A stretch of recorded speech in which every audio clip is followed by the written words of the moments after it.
నమస్తే వార్తలకి స్వాగతం. వివరాల్లోకి వెళితే గుంటూరు మిర్చి యార్డు వద్ద ఉద్రిక్తత పరిస్థితి నెలకొంది. మిర్చి రైతులు రాష్ట్ర వ్యాప్తంగా గుంటూరు మిర్చి యార్డు వద్ద ధర్నాకు దిగారు. మిర్చి రైతులను కూటమి ప్రభుత్వం నట్టేట ముంచింది అనే నినాదాలతో గుంటూరు మిర్చి యార్డు మారుమ్రోగింది.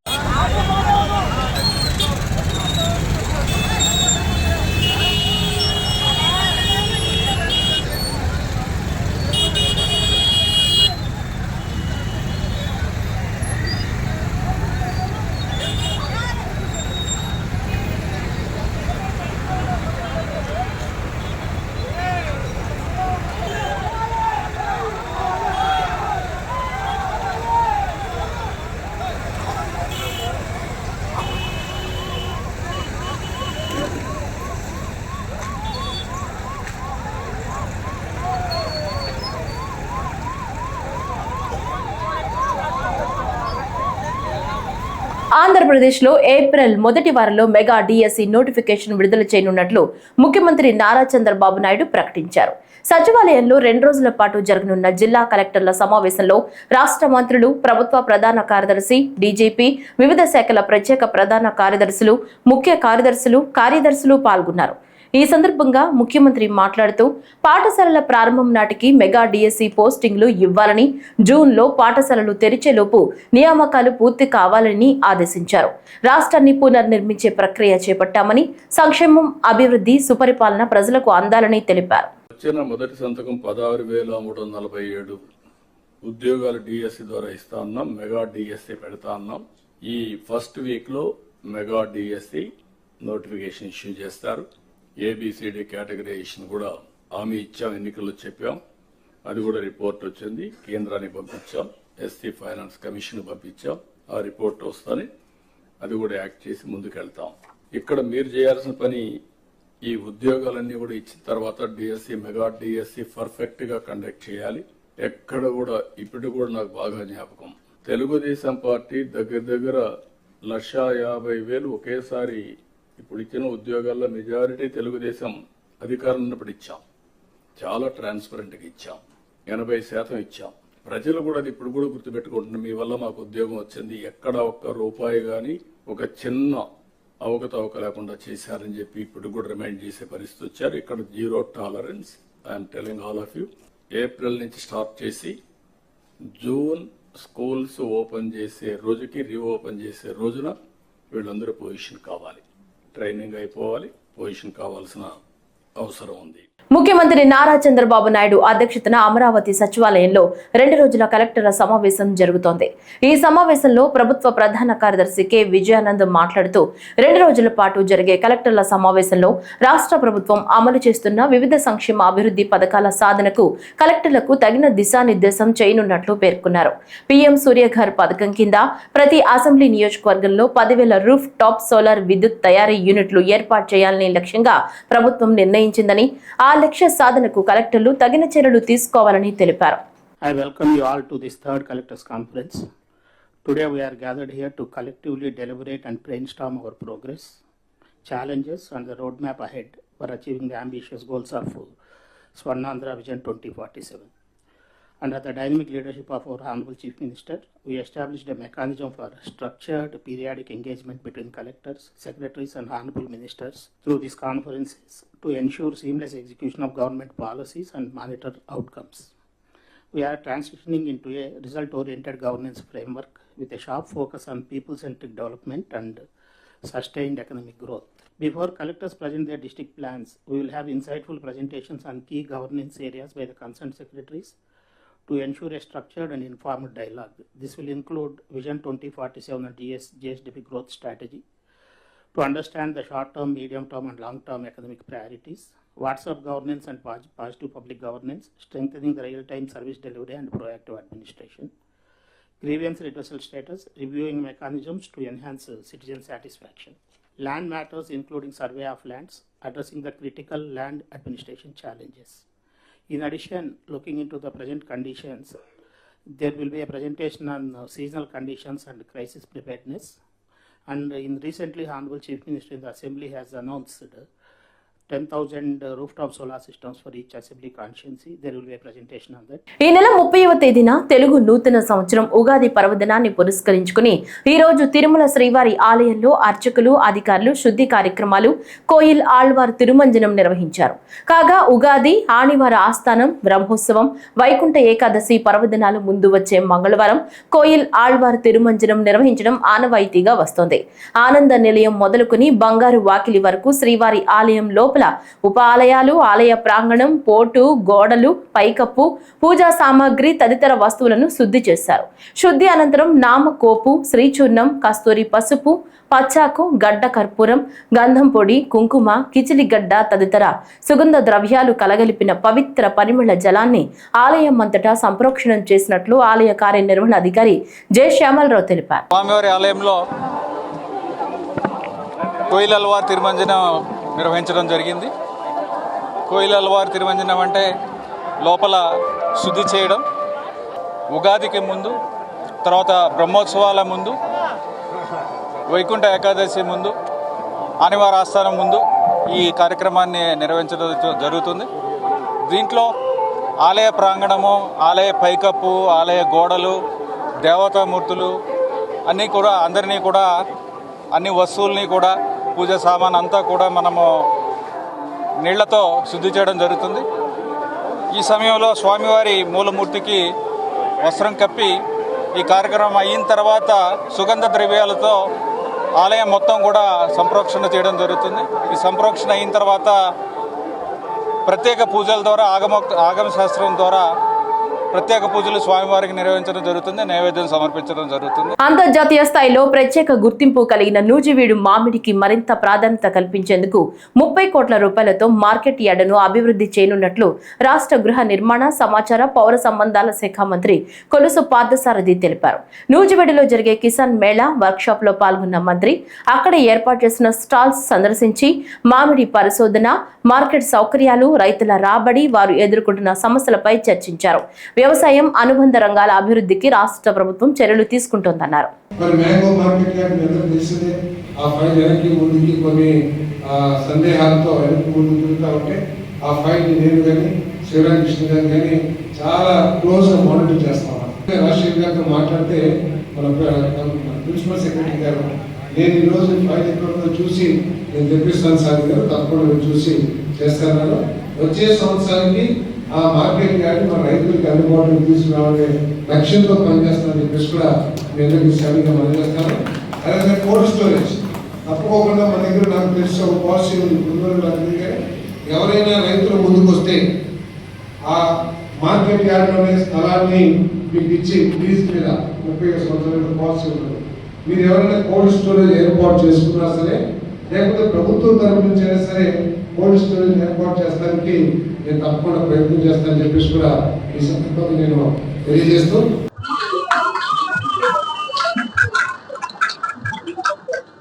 ఢిల్లీ వేదికగా జరిగిన గణతంత్ర దినోత్సవాల కవాతులో ప్రతిభ కనపరిచిన క్యాడెట్లను Tirupati NCC group headquarters లో ఈ రోజు ఉన్నతాధికారులు ఘనంగా సత్కరించారు. బంగారు, వెండి, కాంస్య పథకాలు అందుకున్న వారికి కమాండింగ్ అధికారి కర్నల్ సతేందర్ దహియా ప్రోత్సాహక బహుమతులను అందజేశారు. అలాగే తిరుపతిలోని ప్రభుత్వ బాలికల ఉన్నత పాఠశాలలో విద్యను అభ్యసిస్తున్న 14 మంది విద్యార్థులు జాతీయ ఎన్సీసీ మెరిట్ ఉపకార వేతనానికి ఎంపికైనట్లు ఆయన మీడియాకు తెలిపారు. Time the performance of the AP and the Telangana Directorate was fantastic, and the people from the Tirupati group, especially the 2 R&B unit cadets, they have performed exceedingly well, and they were facilitated by the DG NCC at the Delhi, and today we have called all these cadets to come to group headquarters of Tirupati, and the checks were issued, and we are now going to take on this responsibility to improve their performance for the next year. This time we came 8th overall, and the last time the directorate was 16th. So there is a drastic improvement, and our aim is to come first next year. Thank you. ఉపాధి హామీ పథకం నిధులను సకాలంలోనే విడుదల చేస్తున్నామని కేంద్ర గ్రామీణాభివృద్ధి శాఖ సహాయ మంత్రి డాక్టర్ పెమ్మసాని చంద్రశేఖర్ తెలిపారు. లోక్సభ ప్రశ్నోత్తరాల సమయంలో పలువురు సభ్యులు ఉపాధి హామీ పథకం నిధుల విడుదలపై అడిగిన ప్రశ్నలకు సమాధానం ఇస్తూ నిధుల విడుదలలో ఎలాంటి జాప్యం లేదన్నారు. the wages are continuously increased every year based on the CPI of agricultural labor. And Kerala has one of the second highest wage, around 350 rupees, next to Haryana. That's number one. Number two, you said the wage, Kerala has already got close to 3,000 crore rupees this year alone. The last year you got 3,500 crores. Whatever the release of the payments is excess, sir. As I said earlier, we have estimated a budget of around 85,000 crores and we have given all that money. Whatever is pending will be released within the next few weeks, sir. Sir, actually this Narega Act was done by the UPA government, sir. According to the act, please listen to the statistics. Let me answer. Sir, if there is a delay in payment after the 15th day, from day 16th onwards, there is 0.05% interest will be paid. And according to the act, if there is a delay, first the state government will pay the delay. Third, the central government will reimburse that money. This is the act, sir. But as I said, Tamil Nadu has already received 7,300 crores, sir. Earlier also I mentioned, one second. Earlier also, sir, Tamil Nadu has a population of 7 crores, Uttar Pradesh has a population of 20 crores. But Uttar Pradesh draws close to 10,000 crores. Tamil Nadu draws more than 10,000 crores, sir. So there is no question of not giving money, sir. Nandyal జిల్లా బనగానిపల్లె మండలంలోని నందవరం గ్రామంలో వెలిసిన చౌడేశ్వరి దేవి ఆలయంలో ఉగాది ఉత్సవాలను పకడ్బందీగా నిర్వహించాలని road భవనాల శాఖ మంత్రి బీసీ జనార్దన్ రెడ్డి అధికారులను ఆదేశించారు. ఈ సందర్భంగా ఏర్పాటు చేసిన సమీక్షా సమావేశంలో మంత్రి మాట్లాడుతూ ప్రతి సంవత్సరం అమ్మవారి జ్యోతులు అంగరంగ వైభవంగా జరుగుతున్నాయని గుర్తు చేస్తూ ఈ సంవత్సరం కూడా ఎలాంటి లోటు లేకుండా భక్తులకు ఎటువంటి ఇబ్బందులు కలగకుండా అన్ని ఏర్పాట్లు చేయవలసిందిగా ఉత్తర్వులు జారీ చేశారు. ఈ చౌడేశ్వరి టెంపుల్ను గత 19 నుంచి 24 వరకు మ్యాక్సిమం మేము డెవలప్మెంట్ చేసి చేయడం జరిగింది. తర్వాత గత 5 సంవత్సరాల కాలంలో ఎక్కడ కూడా అభివృద్ధి జరగకుండా ఇక్కడ అన్ని కూడా ఆగిపోతే మళ్ళీ ఈరోజు ఇటు కుమారెడ్డి ఈవో గారి ఆధ్వర్యంలో ఈ యొక్క దేవస్థానాన్ని మళ్ళీ ఊరు వైభవం తీసుకురావడం కాకుండా అనేకమైనటువంటి దాతలతో, ఎందుకంటే ఇది ఒక విషయం అందరికీ చెప్పాలి, గ్రామీణ సాధికారత ఉపాధి అవకాశాల కల్పన అనే అంశంపై కర్నూలు సిల్వర్ జూబ్లీ కళాశాలలో ఆర్థిక అధ్యాపకులచే 2 రోజుల సెమినార్ నిర్వహించారు. Indian council of social science research New Delhi ఆధ్వర్యంలో ఈ కార్యక్రమం జరిగింది. గ్రామీణ ప్రాంతాలను అభివృద్ధి పరిచేందుకు ఎలాంటి చర్యలు తీసుకోవాలో ఈ సదస్సులో వక్తలు చర్చించారు. గ్రామాలు అభివృద్ధి చెందితేనే రాష్ట్రం, దేశం అభివృద్ధి చెందుతాయని వారు అభిప్రాయపడ్డారు. మహిళలకు డ్వాక్రా సంఘాలు ఏర్పాటు చేసినట్లు మిగిలిన రంగాలకు కూడా వర్తింపచేస్తే అందరికీ ఆర్థికాభివృద్ధి సాధ్యపడుతుందని వారు తెలిపారు.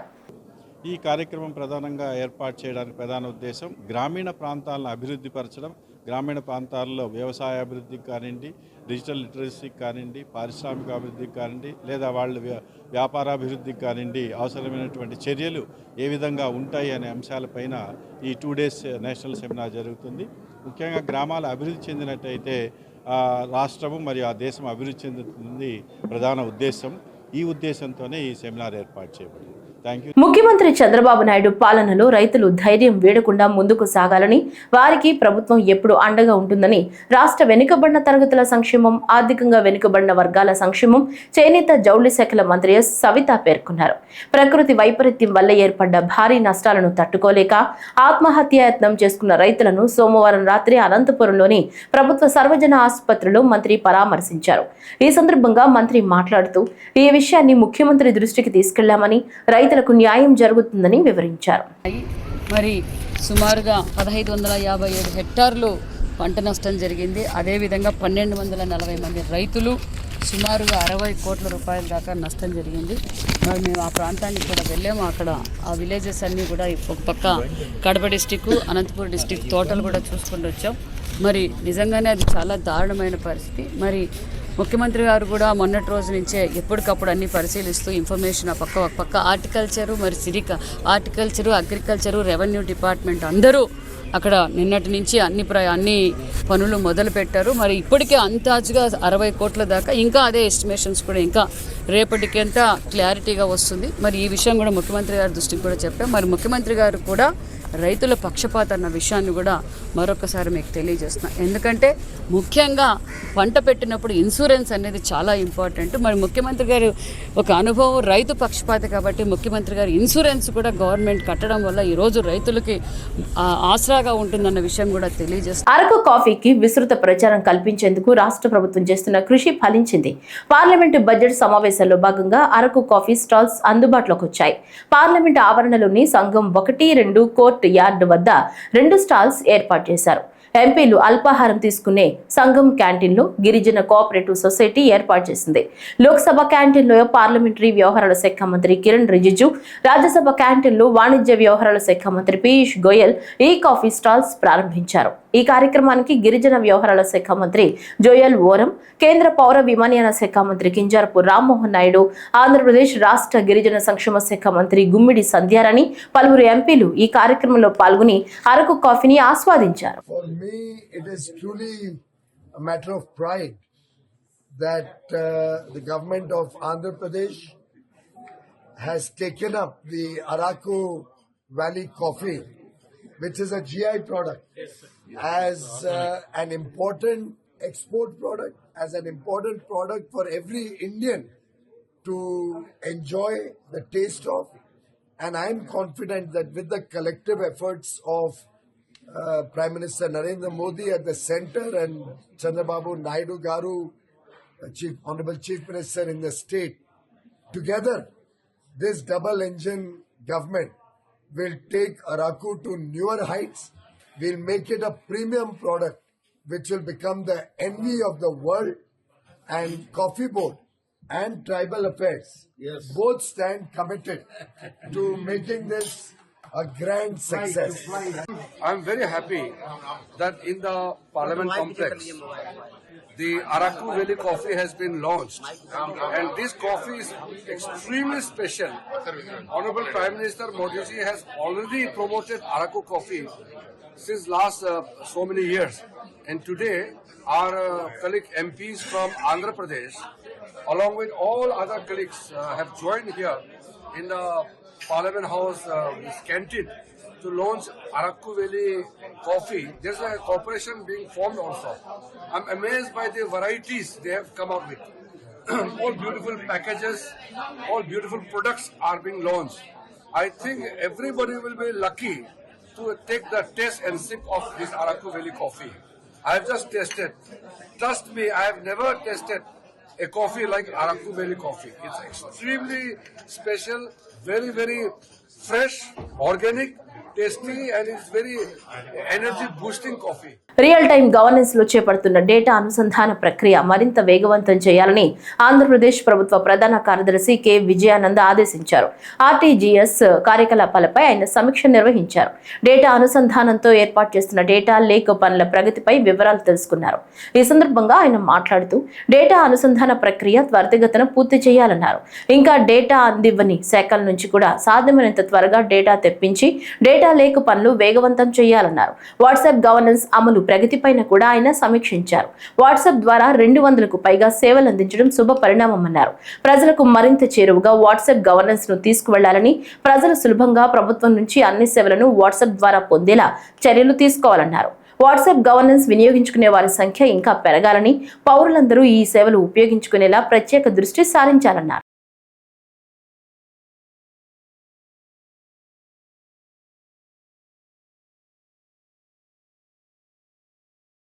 ఆంధ్రప్రదేశ్ ముఖ్యమంత్రి నారా చంద్రబాబు నాయుడు ఈ నెల 27వ తేదీన ఏలూరు జిల్లాలోని పోలవరం ప్రాజెక్టును సందర్శించనున్నారు.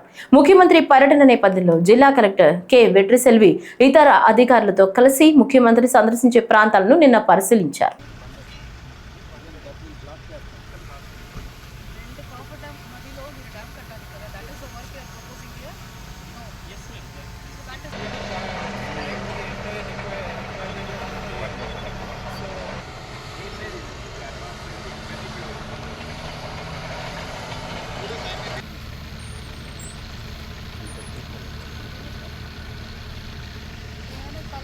plan బెజవాడ బార్ అసోసియేషన్ భవనంలో వినియోగదారుల కమిషన్ రెండో బెంచ్ ను రాష్ట్ర పౌర సరఫరాల శాఖ మంత్రి నాదెండ్ల మనోహర్ ప్రారంభించారు. ఈ సందర్భంగా మాట్లాడుతూ వినియోగదారుల చట్టానికి అనుగుణంగా జిల్లా స్థాయిలో వినియోగదారుల కమిషన్ ఏర్పాటు చేయడం హర్షణీయమన్నారు. వినియోగదారుల హక్కులను పరిరక్షించుకోవడానికి ఈ బెంచ్ ఒక అద్భుతమైన వేదిక. ప్రతి ఒక్కరికి పాఠశాల విద్యా స్థాయిలోనే ఈ శాఖ గురించిన సమాచారం అందించే ప్రయత్నం చేస్తామని ఆయన ప్రకటించారు. వినియోగదారుడి హక్కులకు రక్షణ కల్పించుకోవడానికి తమ ప్రభుత్వం ఎల్లప్పుడూ సిద్ధంగా ఉంటుందని మనోహర్ స్పష్టం చేశారు. వినియోగదారుల పరిరక్షణ చట్టం 1986 అనుగుణంగా రాష్ట్ర వ్యాప్తంగా ఆంధ్రప్రదేశ్లో ఉన్న రాష్ట్ర స్థాయి కమిషను, అదేవిధంగా వివిధ జిల్లాలకు ఉన్న జిల్లా స్థాయి కమిషన్లు ఏర్పాటు చేయడం అనేది పౌర సరఫరాల శాఖ నుంచి వినియోగదారుల కోసం కేంద్ర ప్రభుత్వం ఇచ్చిన ఆదేశాల మేరకు ప్రతి జిల్లాలో కూడా వినియోగదారులకు భరోసా కల్పించడానికి, ఎక్కడైతే మోసపూరిత ప్రకటనల వలన నాణ్యత లేని సరుకుల వలన వాళ్ళు ఇబ్బంది పడడం, సహజంగా అనేక సందర్భాల్లో వినియోగదారులకు ఉన్న హక్కుని ఉపయోగించుకోవడానికి కోసం ఇది ఒక అద్భుతమైన వేదిక. అయితే సమాచార లోపం వలన పూర్తి స్థాయిలో ప్రతి ఒక్కరికి సమాచారం అందించాలనే ఒక ప్రయత్నం మా శాఖ నుంచి మేము చేస్తున్నాం. ఇప్పుడే నేను కమిషనర్ గారిని కూడా కోరాను, రాష్ట్ర వ్యాప్తంగా కన్జ్యూమర్ క్లబ్లు ఏర్పాటు చేయడం, వీలైతే పాఠశాలలోనూ కాలేజీల్లోనూ అందరికీ కూడా అవగాహన పెంచే విధంగా ఒక ప్రయత్నం రాబోయే రోజుల్లో చేస్తాం. దీంతో పాటు భారతదేశంలో ఆంధ్రప్రదేశ్ వినియోగదారుల విషయంలో మాత్రం రిడ్రెసల్ కానివ్వండి, గ్రీవెన్సెస్ కానివ్వండి చాలా బాగా రెక్టిఫై చేసే విధంగా ఈ కేసెస్ పరిష్కారంలో చొరవ చూపిస్తూ ఉన్నారు. దాదాపు 1,33,757 కేసులు నమోదైతే ఇప్పుడు వరకు ఆల్మోస్ట్ 1,30,000 కేసులు పరిష్కారం చేశారు. జిల్లా స్థాయిలో 50 లక్షల వరకు, రాష్ట్ర స్థాయిలో 2 కోట్ల వరకు ఎవరైనా వినియోగదారుడు వాళ్ళు నివసిస్తున్న ప్రాంతంలో గౌరవ కోర్టును ఆశ్రయించి తనే ఆర్గ్యూ చేసుకోవచ్చు, లేదా న్యాయవాదుల సలహాతోటి వాళ్ళు సంప్రదించి వాళ్ళ ద్వారా కూడా ఆర్గ్యూ చేసుకోవచ్చు. వినియోగదారుడికి ఇవ్వాల్సిన ప్రొటెక్షన్ ఒక హక్కుగా, ఒక బాధ్యతగా ప్రభుత్వం నుంచి మేము అందరం కూడా సిద్ధమవుతాం. ఇందులో ఎవ్వరు కూడా ఒకరిని చూసి ఉపేక్షించాల్సిన అవసరం లేదు. ఎటువంటి సంస్థ అయినా సరే, ఎటువంటి ప్రోడక్ట్ అయినా సరే, అంతిమంగా కన్జ్యూమర్ ఇస్ ద కింగ్. కన్జ్యూమర్ని కాపాడే విధంగా, వినియోగదారుడికి ఆ హక్కు వచ్చే విధంగా మేము నూతనంగా కొత్త ఆలోచనలతోటి ఫర్ ద ఫస్ట్ టైం భారతదేశంలో డిజిటల్ అవేర్నెస్ కూడా పెంచే విధంగా మేము ఒక క్యాంపెయిన్ చేపట్టబోతున్నాం ఈ సంవత్సరం నుంచి. సో జూన్ నాటికల్లా రాష్ట్ర వ్యాప్తంగా ప్రతి పాఠశాలలోనూ, ప్రతి జూనియర్ కాలేజీల్లోనూ వినియోగదారుల యొక్క హక్కు గురించి మేము చేయాల్సిన కార్యక్రమాలు ప్రజల్లోకి మరింత విస్తృతంగా తీసుకెళ్లే విధంగా. బహుజన సమాజ్ పార్టీ సమన్వయకర్త పూర్వ డీజీపీ జుజ్జువరపు పూర్ణచంద్రరావు మాట్లాడుతూ రాష్ట్రంలో 8% ఉన్న అగ్రవర్ణాల వారు అత్యధికంగా ఉన్న ఇతర వర్గాలని పాలిస్తున్నారని ఆవేదన వ్యక్తం చేశారు. ఆంధ్రప్రదేశ్లో సర్వ కులాల పాలన రావాలని, మేమెంతో మాకంతా అనే కన్షీరామ్ నినాదం నిజం కావాలని ఆయన ఆకాంక్షించారు. రాష్ట్రంలో 2 కులాలే రాజ్యం మేలుతున్నాయని, ఈ పరిస్థితిని ఎదుర్కోవడానికి ప్రత్యేక కార్యాచరణతో నిరసన కార్యక్రమాలు చేపట్టబోతున్నట్లు ఆయన ప్రకటించారు. జగన్మోహన్ రెడ్డి తన ప్రభుత్వంలో చేయించిన సర్వే ప్రకారమే స్వాతంత్ర్యం వచ్చినప్పటి నుంచి ఇప్పటి వరకు బీసీ వర్గాలకు జరుగుతున్న ఇన్ని వైరుధ్యాలు బయటపడ్డాయని, కానీ ఆ సర్వే గణాంకాలని జగన్ తొక్కిపెట్టారని ఆగ్రహం వ్యక్తం చేశారు. ఈ రిపోర్ట్ వచ్చిందో కూడా క్యాస్ట్ సర్వే ఫైండింగ్స్ అని 23 ఫిబ్రవరి 24 నాడు జగన్మోహన్ రెడ్డి దృష్టికి ప్రభుత్వ యంత్రాంగం తీసుకెళ్ళింది. దీనిలో ఉన్న వివరాలు చూస్తే మరి పాలక కులాలకి వాళ్ళకి చాలా ఇబ్బందికరమైన పరిస్థితులు ఏర్పడినాయి. పాలక కులాలు మనకి ముఖ్యంగా 2 కులాలు, రెడ్లు, కమ్మలు. రెడ్ల పర్సంటేజ్ జనాభాలో 4.82%, అదే కమ్మల యొక్క పర్సంటేజ్ 3.31%. అంటే చూడండి, రెడ్లు 5% కన్నా తక్కువ, కమ్మలు ఉన్నది 3%, ఇద్దరు కలిపితే 8%. ఈ కమ్మ రెడ్లకి రిజర్వేషన్లు ఈడబ్ల్యూఎస్ పేరును వచ్చింది 10%. సో ఈ రకంగా మిగిలిన కులాల యొక్క అవకాశాలన్నింటినీ దునుమాడుతూ ఈ రెండు కులాలే రాష్ట్రాన్ని వెళ్తున్నాయి. బహుజన్ సమాజ్ పార్టీ యొక్క మెయిన్ స్లోగన్ ఏంటంటే సర్వ కులాల పాలన రావాలి, అన్ని కులాలు ఈ రాష్ట్రాన్ని పాలించాలి, అందరికీ ప్రజాస్వామ్యంలో భాగం ఉండాలి అనేటువంటి మేమెంతో మాకంతా అని కాంశీరామ్ సూక్తిని అనుసరించి ఈ రోజున బహుజన్ సమాజ్ పార్టీ గౌతమ్ కుమార్ గారు నూతన అధ్యక్షులు యువకుడు ఆయన ఆధ్వర్యంలో ఈ రోజున రాష్ట్రం మొత్తం ఈ కులగణన గురించి 52% బీసీలకు రిజర్వేషన్లు ఇవ్వాలని చెప్పి ఈ డాక్యుమెంట్ ఆధారంగా డిమాండ్ చేస్తూ మరి ప్రత్యేక కార్యాచరణ రూపొందించాం. ఆయన త్వరలో మీకు ఆ విషయాన్ని కూడా తెలియజేస్తారు. దీనికి బీసీ సమన్వయ సంఘం అంగడాల పూర్ణచంద్రరావు గారు, అలాగే కన్వీనర్ మన రమణ గారు, వీరి ఆధ్వర్యంలో మరి రాష్ట్ర వ్యాప్తంగా బీసీ సంఘాలు బహుజన్ సమాజ్ పార్టీ సంయుక్తంగా ఈ యాజిటేషన్ ప్రోగ్రామ్ టేకప్ చేస్తాం. ఇందులో కూటమి ప్రభుత్వంలో ఉన్నటువంటి రాజకీయ పార్టీలు కావచ్చు, అదేవిధంగా వైఎస్ఆర్ కాంగ్రెస్ పార్టీ కావచ్చు, ఈ రెండు రాజకీయ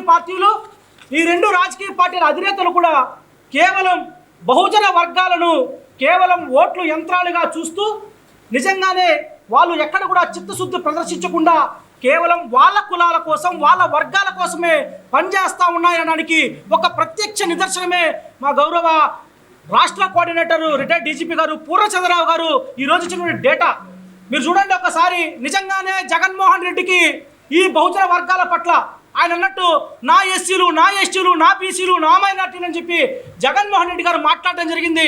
ఆయనకు నిజంగానే ఈ వర్గాల పట్ల చిత్తశుద్ధి ఉంటే ఈరోజు ఆయన చేసినటువంటి ఆయన స్వయంగా ఆయన ప్రభుత్వంలో చేసినటువంటి ఈ సర్వేని ఎందుకు బయట పెట్టలేదు అని చెప్పి నేను జగన్మోహన్ రెడ్డి గారిని నేను ప్రశ్నిస్తా ఉన్నా. మీకు నిజంగానే చిత్తశుద్ధి ఉంటే బీసీలకు, ఎస్సీలకు, ఎస్టీలకు, మైనార్టీలకు మీరు చేసిన సర్వే ప్రకారం వచ్చినటువంటి ఆ డేటా ప్రకారం మీరు విద్య, ఉద్యోగ, ఉపాధి, రాజకీయాల్లో మీరు ఎమ్మెల్యే, ఎంపీ స్థానాల్లో మీరు రిజర్వేషన్ కల్పించాల్సింది కదా. కాబట్టి ఈ సందర్భంగా జగన్మోహన్ రెడ్డి గారు ఏదైతే మాట్లాడే మాటలంతా కూడా కేవలం ఆయన అధికారంలోకి తీసుకొని రావడానికి చేసిన మాటలే తప్ప ఈ వర్గాల కోసం పనిచేయలేదని చెప్పి నేను చాలా స్పష్టంగా తెలియజేస్తా ఉన్నా. జగ్గయ్యపేటలోని తొర్రగుంటపాలెంలో Sai Tirumala cold storage short circuit తో అగ్ని ప్రమాదానికి గురి కావడం దురదృష్టకరమని జనసేన పార్టీ ఎన్టీఆర్ జిల్లా అధ్యక్షులు సామినేని ఉదయభాను ఆవేదన వ్యక్తం చేశారు. కోల్డ్ స్టోరేజ్ ని సందర్శించి ప్రమాద దృశ్యాలను పరిశీలించారు. AP fire director general Madireddy Pratap, Nandigama RDO బాలకృష్ణతో మాట్లాడి అగ్ని ప్రమాదానికి గల కారణాలను అడిగి తెలుసుకున్నారు. అనంతరం ఉదయభాను మాట్లాడుతూ కోల్డ్ స్టోరేజ్ అగ్ని ప్రమాదానికి గురి దురదృష్టకరమన్నారు. ఈ గోడౌన్లో ఏడాది నుంచి దాదాపు 400 మంది రైతులు మిర్చి అపరాలను నిల్వ ఉంచారని చెప్పారు. ఈ ప్రమాదంతో సుమారు 20 కోట్ల నష్టం వాటిల్లినట్లు తెలిపారు. నష్టపోయిన ప్రతి రైతును ఆదుకోవాలని జనసేన పార్టీ తరపున ప్రభుత్వాన్ని కోరతామని ఆయన తెలిపారు. అలాగే కోల్డ్ స్టోరేజ్ యాజమాన్యం కూడా రైతులకు న్యాయం చేయాలన్నారు. చాలా దురదృష్టం. ఈరోజు జగ్గయ్యపేటలో ఉన్న కోల్డ్ స్టోరేజ్ లో సుమారు 400 మంది రైతులు ఆరుగాలం కష్టపడి అసలే మిర్చికి రైతులకి రేటు లేదనుకుంటుంటే మరోపక్క వారి మీద మరొక దెబ్బతేలింది. ఇవాళ 400 మంది పైగా రైతులు ఈ కోల్డ్ స్టోరేజ్ లో సుమారుగా 20 కోట్ల రూపాయలు ఖరీదు చేసే మిర్చిని ఇవాళ కోల్డ్ స్టోరేజ్ లో పెట్టడం జరిగింది గత సంవత్సరం నుండి. అలానే ఇవి కాకుండా అపరాలు, మినుములు కానీ, పెసలు, కందులు లాంటి అపరాలు కూడా ఈ కోల్డ్ స్టోరేజ్ లో నిర్వహించారు.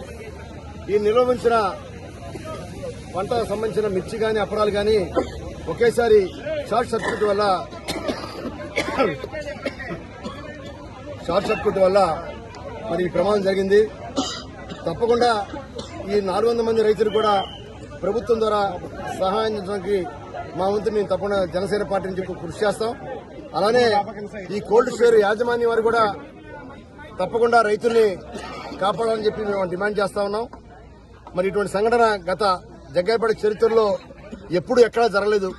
మొట్టమొదటిసారిగా జగ్గయ్యపేట చరిత్రలో కోల్డ్ స్టోరేజ్ లో ఇటువంటి సంఘటన జరిగింది. తప్పకుండా మరి ప్రభుత్వం ద్వారా సహాయాన్ని అందించడం కోసం మా అంతా కూడా జనసేన పార్టీ నుంచి తప్పకుండా కూటమి ప్రభుత్వంలో తప్పకుండా కృషి చేస్తామని చెప్పి తెలియజేస్తున్నాం. ఏదేమైనా రైతాంగానికి తప్పకుండా ఆదుకుంటాం. రైతులు కూడా అధైర్యపడకుండా ధైర్యంగా ఉండాలని చెప్పి కోరుకుంటున్నాం. ఈ వార్తలు ఇంతటితో సమాప్తం. నమస్కారం.